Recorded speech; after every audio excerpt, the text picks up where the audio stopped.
عنکم۔ بلعم بن باورہ بنی اسرائیل کے علماء میں سے تھا، اس کے پاس اسم اعظم کا علم تھا اور اس کی دعا قبول ہو جاتی تھی۔ یہ حضرت موسیٰ علیہ السلام کے زمانے میں تھا اور آخرکار فرعون کی طرف مائل ہو گیا اور دین سے خارج ہو گیا۔ روایت میں ہے کہ حضرت موسیٰ علیہ السلام بنی اسرائیل کے لوگوں کے ہمراہ حضرت یوشع بن نون اور حضرت کالب بن یوحنا کی کمانڈ میں بیابان طیہ سے باہر آئے اور شہر بیت المقدس اور شام کی طرف روانہ ہوئے تاکہ اس شہر کو فتح کریں اور عمالقہ کے ستمگر حکمرانوں سے چھین لیں۔ جب وہ شہر کے قریب پہنچے تو ظالم و ستمگر حکام بلعم بن باورہ کے پاس گئے اور کہا، آپ اپنے مقام و مرتبے سے استفادہ کریں، کیونکہ آپ کے پاس اسم اعظم کا علم ہے، لہذا موسیٰ علیہ السلام اور بنی اسرائیل کے لیے بد دعا کریں۔ بلعم بن باورہ نے کہا، میں ان مومنین کے لیے کیسے بد دعا کروں جن کے ہمراہ پیغمبر خدا اور فرشتے ہیں؟ میں ایسا کام ہرگز نہیں کروں گا۔ وہ لوگ دوبارہ بلعم بن باورہ کے پاس آئے اور بد دعا کا تقاضا کیا، لیکن وہ نہ مانا۔ آخرکار ان لوگوں نے بلعم بن باورہ کی بیوی کو ذریعہ بنایا۔ اس نے مکر و فریب کرتے ہوئے شوہر کو ایسے وسوسے میں ڈال دیا کہ بلعم بن باورہ تیار ہو گیا کہ پہاڑ پر جا کر بنی اسرائیل کے لیے بد دعا کرے۔ بلعم اپنے گدھے پر سوار ہو کر پہاڑ پر جانے کے لیے روانہ ہوا۔ اس کا گدھا تھوڑا سا چلنے کے بعد زمین پر بیٹھ گیا اور ایک قدم تک آگے نہ بڑھا۔ بلعم نیچے اترا اور اپنے گدھے کو بہت مارا۔ گدھا تھوڑا سا چلنے کے بعد پھر بیٹھ گیا۔ گدھا اذن خدا سے بولا اور بلعم سے کہا، اے بلعم، تمہارے اوپر افسوس، تم کہاں جا رہے ہو؟ کیا تجھے معلوم نہیں ہے کہ آگے بڑھنے سے فرشتے مجھے روک رہے ہیں؟ لیکن اس کے باوجود بلعم بن باورہ اپنے ارادے سے منحرف نہ ہوا۔ اس نے گدھے کو چھوڑا اور پیدل پہاڑ پر چڑھ گیا۔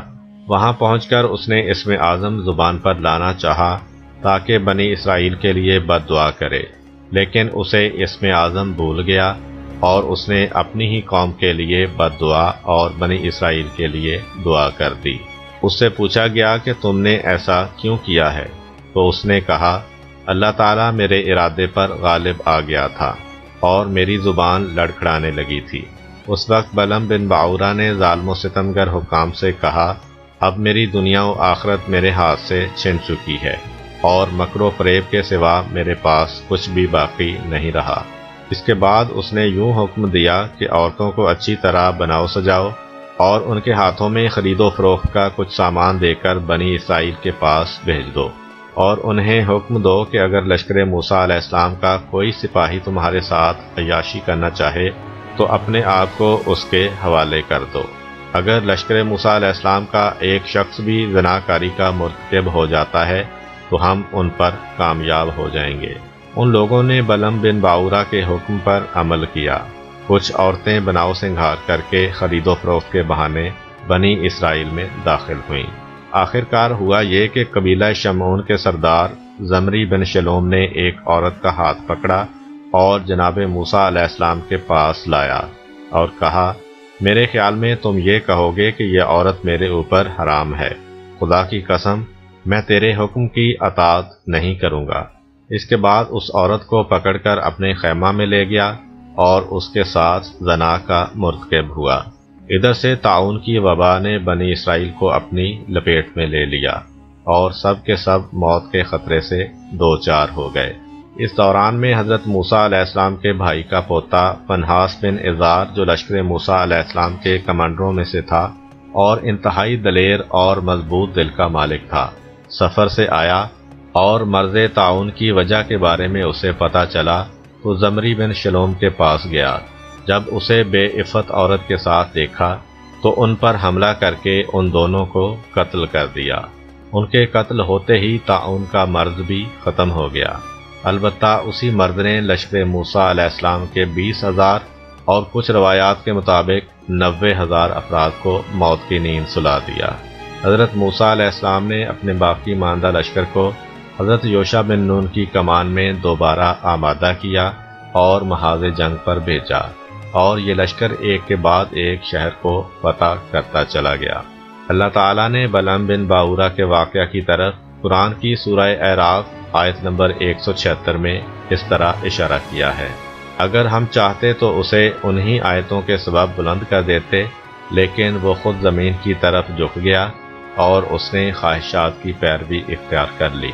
تو اب اس کی مثال کتے جیسی ہے کہ اس پر حملہ کرو تو بھی وہ زبان نکالے رہے اور چھوڑ دو تو بھی زبان نکالے رہے۔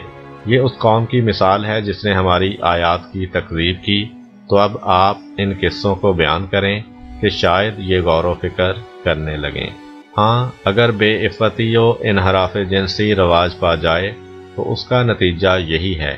جس وقت شیطان صفت لوگ ہر طرف سے شکست کھا جاتے ہیں تو وہ غلط ثقافت کو رواج دے کر لوگوں کے دین و دنیا تباہ و برباد کر دیتے ہیں۔